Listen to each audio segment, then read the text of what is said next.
நம்ம little miss Rithanya அவங்களோட favourite ஃப்ரூட்டே வேணான்னு சொல்லிட்டு லேப்டாப்பில் ஏதோ இன்ட்ரெஸ்ட்டாக பண்ணிகிட்டு இருந்தாங்க. என்னன்னு பார்த்தா ஏபிசிடி தாங்க விளாண்டுட்டு படிச்சுட்டு இருந்தாங்க. ஸோ ஒரு குட்டி லேப்டாப்பில் குட்டி சேரில் நம்ம லிட்டில் மிஸ் உட்காந்து இதெல்லாம் ஆஃபீஸ் செட்டப்பில் பண்ணுறதுக்கு பார்க்க ரொம்பவே க்யூட்டாக இருந்துச்சு.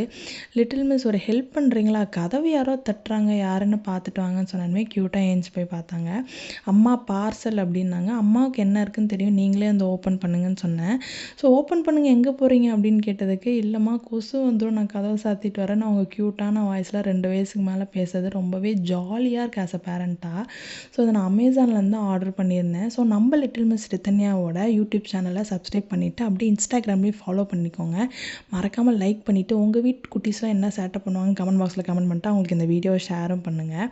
பார்சல் ஓப்பன் பண்ண ஃபேஸே டல்லாகிடுச்சுங்க லிட்டில் மிஸ்க்கு. என்னன்னு கேட்டால் பேம்பர்ஸ் அப்படின்னாங்க. ஆமாம் லிட்டில் மிஸ், பேம்பர்ஸ் அப்படின்னா, அம்மா இதை தானம்மா மாதத்துக்கு 4 ட்ரிப்பு ஆர்டர் போடுறீங்க, இதுக்கு ஏம்மா இவ்வளோ பில்டப், நான் போய் லேப்டாப்லேயே விளாட்றேம்மான்னு சொல்லிட்டு இதை ஒரு ஓரமாக வச்சுட்டு லேப்டாப் எடுத்து விளாட ஆரம்பிச்சிட்டாங்க. ஒர்க் ஃப்ரம் ஹோம் பண்ணுறவங்க கூட இவ்வளோ பில்டப் பண்ண மாட்டாங்க ரித்தன்யா அப்படின்னு சொன்னேன். சிரிச்சுட்டே விளாண்டுட்டு இருந்தாங்க.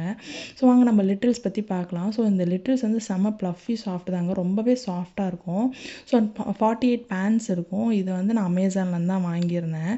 நான் எந்த பேம்பர்ஸ் போட்டாலும் லிட்டில் மிஸ்க்கு வந்து கோகனட் ஆயில் அப்ளை பண்ணி தான் போடுவேன். அதனால் ரேஷஸ்க்கான வாய்ப்பே கிடையாது. இவங்களுக்கு இது நல்லாவே செட் ஆகிடுச்சு. நான் நிறைய ட்ரிப் வாங்கிட்டேன், ஒரு 10 டைம்ஸ் மேலே இதை நான் வாங்கியிருப்பேன். நீங்களும் யூஸ் பண்ணி பார்த்துட்டு எப்படி இருக்குன்னு சொல்லுங்கள் கமெண்ட் பாக்ஸில். ஸோ நாட் இன்ட்ரெஸ்டட் அப்படின்னு பேசாமல் உட்காந்துக்கிட்டாங்க. ஏன் ரித்தன்யா அப்படின்னு சொன்னால், போங்கம்மா அப்படின்னு சொல்லி ஒரு மாதிரி சவேடாகிட்டாங்க. ஸோ தூக்கி போட்டு அவங்க சேட்டையெல்லாம் ஆரம்பிச்சிட்டாங்க. அமேசான்லேருந்து 48 பேண்ட்ஸ் வந்து 547 ருபீஸ்க்கு வாங்கினா மறுபடியும் தூக்கி போட்டு விளாண்டா, இதெல்லாம் ரொம்ப அநியாயம் ரித்தன்யா அப்படின்னு நான் சொல்லிட்டு இருந்தேன். ஸோ அவங்க ரியாக்ஷன் இப்படி தான் இருந்துச்சு. ஆக்சுவலாக பேம்பர்ஸ் யூஸ் பண்ணுற பேரண்ட்ஸ்க்கு தாங்க இந்த ஃபீலிங்ஸ் எல்லாம் வந்து 100% புரியும். நீங்களும் அந்த ஆள் அந்த கமெண்ட் பாக்ஸில் கமெண்ட் பண்ணுங்கள்.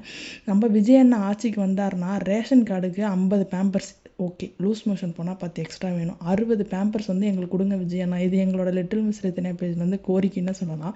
அப்படி கொடுத்தாங்கன்னா விஜய் அங்கிளுக்கு வந்து உம்மான்னு சொன்னாங்க லிட்டில் மிஸ். ஸோ ஓகேம்மா, நீங்கள் ஏதாவது வெட்டி நியாயம் பேசிகிட்டு இருப்பீங்க, நான் போய் ஸ்லைடு விளாட்றேன்னு சொல்லிட்டு போய் விளையாட ஆரம்பிச்சிட்டாங்க. நீங்கள் மறக்காமல் நம்ம லிட்டில் மிஸ் ரித்தன்யா பேஜை சப்ஸ்கிரைப் பண்ணிட்டு லைக் பண்ணிட்டு கமெண்ட் பண்ணிட்டு ஷேர் பண்ணுங்கள்.